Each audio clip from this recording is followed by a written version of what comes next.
वैसे तो आर्कियोलॉजिकल जगत में अक्सर नई नई खोजें होती रहती हैं, लेकिन ना तो हर खोज इतनी महत्वपूर्ण होती है और ना ही हर खोज से साइंटिस्ट कोई कंक्लूजन निकाल पाते हैं। आज हम आपको 10 ऐसी खोजों के बारे में बताएंगे जो अपने आप में अनोखी थी। तो चलिए शुरू करते हैं इस मजेदार वीडियो को। Number 10, Z burial suit. China का हैन वंश काफी समृद्ध और अमीर सभ्यता थी। इन लोगों ने अपने समाज के मृत लोगों को दफन करने के लिए एक बरियल सूट तैयार किया था। ये बरियल सूट्स बहुत अनोखे थे और मोज़ेक टाइल को यूज करके जेड सूट के बने थे। प्राचीन चीन में जेड सबसे प्रीशियस स्टोन हुआ करता था और ऐसा माना जाता था कि यह शुद्धता और अखंडता को चिन्हित करता है। 1968 में पुरातत्वविदों ने ऐसे 2 सूट्स खोजे। इनमें से एक को 2498 जेड प्लेट्स का यूज करके बनाया गया था। इन प्लेट्स को गोल्ड, सिल्वर आदि मेटल्स के तारों से जोड़कर सूट बनाया जाता था। कई जेड सूट्स की खोज के बाद वैज्ञानिकों ने यह कंक्लूजन निकाला कि जिस तरह के तारों का प्रयोग जेड सूट को बनाने में किया जाता था, उससे ही मृतक के स्टेटस के बारे में पता चलता था। जैसे राजाओं के सूट में सोने के तारों का इस्तेमाल होता था, वहीं प्रिंस और प्रिंसेस के सूट चांदी के तारों के बने होते थे। Number 9, the hermit Kings layer. एक समय में एक निष्कासित एंजेलो सैक्सन राजा के रेफ्यूजी के तौर पर यूज की जाने वाली इंग्लैंड की ट्रेंट नदी के पास स्थित एंकर चर्च के नाम से जानी जाने वाली इस साइट, इस केव हाउस को लगभग 1200 साल पहले इयर्डवुल्फ नाम के राजा के लिए बनाया गया था, जिसे 806 एडी के दौरान अनजान कारणों से निष्कासित कर दिया गया था। 796 एडी में इयर्डवुल्फ ने अपने एंसेस्टर्स की हत्या कर राजगद्दी हासिल की और महज 10 साल बाद ही इयर्डवुल्फ के बेटे ने उसे निष्कासित कर दिया। आर्कियोलॉजिस्ट का कहना है ये गुफा सैक्सन आर्किटेक्चर के कुछ उदाहरणों में से एक है। पूरे इंग्लैंड में ऐसे सिर्फ 20 स्ट्रक्चर्स ही पाए गए हैं। 18वीं सदी में English aristocrat sir Robert birth date ने इस जगह को अपने फ्रेंड्स के साथ डिनर करने के लिए भी इस्तेमाल किया। Number 8, medieval Nubian cathedral. Old Dongola में काम कर रही एक पॉलिश आर्कियोलॉजिस्ट की एक टीम ने रिमोट सेंसिंग टेक्नोलॉजी की टीम ने सूडान का सबसे पुराना नुबियन चर्च खोज निकाला है। इसे 6वीं सदी के मध्य के समय का माना जा रहा है। साइंटिस्ट का कहना है कि यह उस समय की सबसे पावरफुल कम्युनिटी थी। इस साइट पर आर्कियोलॉजिस्ट को एप्स वॉल्स मिली, जिन्हें बड़े आकार की कलाकृतियों से डेकोरेट किया गया है। इसके साथ ही यहाँ पर एक बड़े डोम के शेप का एक मकबरा भी मिला है, जिसके बारे में ऐसा माना जाता है कि ये किसी आर्क बिशप का बरियल टूम है। इसकी चौड़ाई 26 मीटर है, जबकि लंबाई एक 3 स्टोरी बिल्डिंग जितनी होगी। इस जगह पर 1964 से एक्सकेवेशन कार्य जारी है, पर वैज्ञानिक आज भी इसे बनाने का एग्जैक्ट समय नहीं पता लगा पाए हैं।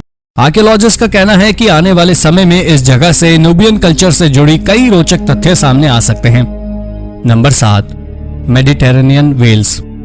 लगभग 200 साल पहले एक प्रसिद्ध ऑथर, नेचुरलिस्ट और फिलोसोफर प्लाइनी द एल्डर ने मेडिटेरेनियन सी में ऑकस के वेल्स का शिकार करने की बात लिखी थी।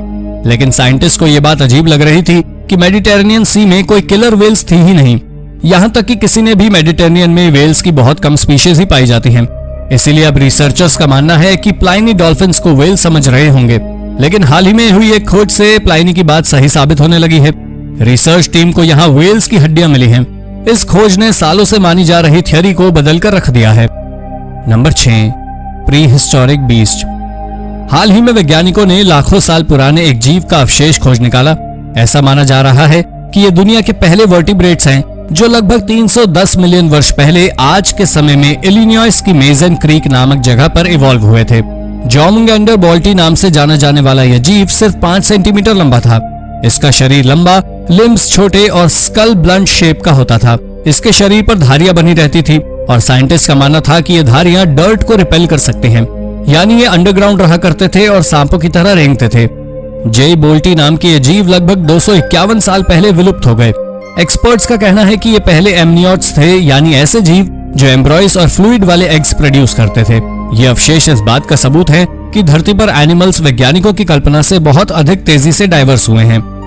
Number 5, stolen Roman frescoes. 1970 में पोम्पई में स्टेबी नाम की जगह पर किसी ने गैर कानूनी रूप से पहली सदी की एक रोमन वॉल फ्रेस्को के 3 टुकड़े चुरा लिए। इन पीसेस में से एक में एक हाथ में ट्रे पकड़कर नाचती हुई औरत का चित्र था, वहीं दूसरी में एक औरत का सिर और तीसरे में बांसुरी बजाते एक चेरुब का चित्र बना था। एक लंबी इन्वेस्टिगेशन के बाद पिछले साल इन्हें रिकवर कर लिया गया। गिलियाना नाम के गांव से भी 2012 में ऐसे ही 3 फ्रेस्कोस बरामद हुए थे। इन अवशेषों को एक खुफिया टनल के द्वारा गैर कानूनी तरीके से स्मगल करने के लिए रखा गया था, लेकिन अच्छी बात यह रही कि पुलिस ने इस रैकेट को इन अवशेष को स्मगल करने से पहले ही पकड़ लिया। इस घटना के बाद सिविटा गुइलियाना में खुदाई की। यहाँ से कई अन्य अवशेष भी पाए गए, लेकिन ज्यादातर अवशेष चोरी हो गए थे, इसलिए वैज्ञानिक किसी भी कंक्लूजन पर नहीं पहुंच पाए। Number 4, Viking era tombs. 800 AD से 1050 एडी तक के समय के लिए रही वाइकिंग एरा टाइम पीरियड के लिहाज से भले ही एक छोटा समय हो, लेकिन इसके बावजूद ये यूरोपियन हिस्ट्री का एक बड़ा हिस्सा रहा है और पुरातत्वविदों के लिए हमेशा से आकर्षण का केंद्र रहा है। वाइकिंग्स के बारे में आज भी नई नई जानकारियां सामने आ रही हैं। हाल ही में स्वीडन के सिग्टुना नामक टाउन में 7 वाइकिंग टूम खोजे गए। ये 900 एडी के समय के हैं और इस टूम में 4 एडल्ट और 4 बच्चों के शरीर के अवशेष मिले हैं। ऐसा माना जा रहा है कि इनमें से 2 बच्चे ट्विन माने जा रहे हैं, शायद इसलिए इन दोनों को एक साथ दफन किया गया। इनकी मौत काफी छोटी उम्र में ही हो गई थी। इसके अलावा पुरातत्वविदों को यहाँ से लेदर की बेल्ट भी मिली है, जिसकी फिटिंग्स लोहे की थी। कुछ वाइकिंग्स के मुंह में चांदी का सिक्का भी मिला है। एक्सपर्ट्स का कहना है इस क्षेत्र के वाइकिंग्स के बीच ये काफी कॉमन प्रैक्टिस थी। ये वाइकिंग टूम सिग्टुना के सबसे पुराने क्रिश्चियन बरियल्स हैं। Number 3, ancient Egyptian worship. लगभग 2400 साल पहले हेराक्लियन नाम का यह शहर इजिप्ट का सबसे बड़ा मेडिटेरेनियन पोर्ट हुआ करता था। आज की तारीख में इसके रुइंस अबू क्वेर बे में डूब चुके हैं। हाल ही में वैज्ञानिकों को एक रॉकेट वॉरशिप मिला जो हेराक्लियन के नष्ट होने के कुछ समय पहले का ही था।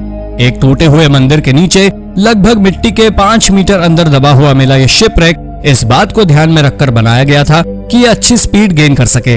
इसकी लंबाई लगभग 25 मीटर थी और इसका हल इसकी चौड़ाई का लगभग 6 गुना था, जिससे यह पता चलता है कि यह क्विकली मूव कर सकता था और इसे कार्गोज या पैसेंजर्स को ढोने के लिए नहीं बनाया गया था। रिसर्चर्स का कहना है कि इस शिप को नाइल नदी में चलाने के लिए बनाया गया था। हेराक्लियन ग्रीक और इजिप्ट के कल्चर का मिक्सचर था और इस शिप में भी इस बात की झलक देखने को मिलती है। पुरातत्वविदों का कहना है कि हेराक्लियन सुनामी और भूकंपों की वजह से नष्ट हुआ था। Number 2, coin horde. आज के समय में रूस में स्थित फैनेगोरिया नाम का प्राचीन शहर बॉस्पोरन किंगडम के समय में काफी अमीर और समृद्ध शहर था और यही वजह रही कि सदियों तक इस शहर में तमाम लोगों ने इसे लूटने के लिए हमले किए। इस पर हमला करने वालों में हंस, टर्क्स तथा अन्य कई समुदाय शामिल हैं। 6वीं सदी के मध्य में यहाँ पर एक लूट हुई जिसमें यहाँ के किसी व्यक्ति ने अपना सारा खजाना रख कर जला दिया। हाल ही में पुरातत्वविदों ने इसे खोजा और इसमें 80 ब्रॉन्ज कॉइन्स थे। इन सिक्कों में 3री सदी के आखिर और 4थी सदी के शुरुआती बॉस्पोरन राजा के चित्रों को उकेरा गया था। Number 1, Roman road. हाल ही में हुई एक रोमन रोड की खोज ने पुरातत्वविदों को भी हैरानी में डाल दिया। इस खोज के बाद पुरातत्वविदों का कहना है कि 5th सेंचुरी में हुई इस शहर की ऑफिशियल खोज के काफी पहले ही ये शहर बस चुका था। यानी वेनिस इकगून नाम की जो जगह आज डूब चुकी है, रोमन काल में वहां बसती थी। हालांकि एक्सपर्ट्स को भी यहाँ रहने वाले लोगों की पॉपुलेशन के बारे में जानकारी नहीं थी। हाल ही में हुई एक रिसर्च में सामने आया है कि ट्रिपोर्टी चैनल पर 12 स्ट्रक्चर्स हैं, जिनकी ऊंचाई लगभग 3 मीटर है। वहीं इनकी लंबाई 53 मीटर के करीब होगी। वहीं स्कूबा डाइवर्स ने 4 अन्य स्ट्रक्चर्स खोजे हैं जो 4 मीटर ऊंचे और 135 मीटर लंबे हैं। यानी शायद अब जलमग्न हो चुके ट्रिपोर्टी चैनल पर एक बसा बसाया सेटलमेंट था जिसे खोजा जाना बाकी है। तो दोस्तों, ये थी 10 इनक्रेडिबल खोजें। इनमें से कौन सी खोज आपको सबसे ज्यादा रोचक लगी? अपना जवाब हमें कमेंट में जरूर बताएं और ऐसे ही अन्य रोचक जानकारियों के लिए हमारे चैनल को सब्सक्राइब करना ना भूलें। धन्यवाद।